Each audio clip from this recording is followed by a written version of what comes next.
எல்லாருக்கும் ஒரு விஷயத்தில் ஒரு ஒப்பீனியன் இருக்கும். Hmm. You may like that opinion, you may not like that. Hmm. So you first give everybody chance to voice their opinion. Hmm. ஏன் leader கடைசியாக பேசணும்னா, ம். லீடர் என்ன நினைக்கிறான்னு ஃபஸ்ட்டே சொல்லிட்டேன்னா எல்லாரும் அதுக்கு ஆமஞ்சாமி போட்டுருவோம். அதுவும் உண்மை. ஸோ லீடருக்கு அகேன்ஸ்டாக எவனுமே ஒன்றும் சொல்ல மாட்டான். So the idea is he gives everybody the chance from the lowest to the highest. Because எங்கள் அப்பா ஒரு ஒப்பீனியன் சொல்லிட்டா எங்கள் அப்பாவுக்கு அகேன்ஸ்டான ஒப்பீனியன் சொல்ல முடியாது. Hmm. So what he tries to democratize a situation by giving everybody a chance to speak. Hmm. So அந்த given சுச்சுவேஷனை பற்றி எல்லாரும் அவங்க ஒப்பீனியனை சொல்கிறாங்க.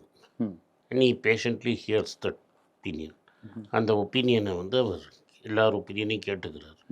And then when he has finished everybody, இந்த ஒப்பீனியனெல்லாம் நோட் பண்ணிவிட்டு when he finally speaks, அவர் என்ன பண்ணுவார்னா, எல்லாரும் இந்தந்த பாயிண்ட்டை சொன்னாங்க, இந்தந்த விஷயத்தில் இந்தந்த பாயிண்ட் சொன்னாங்க, இந்த பாயிண்டில் இது வந்து ஐ அக்ரி, இந்த பாயிண்டில் ஐ டிஸ்அக்ரி அப்படின்னு சொல்லி இது என்னோட ஒப்பீனியன் ஃபைண்டாக தீர்ப்பு சொல்லுவார்.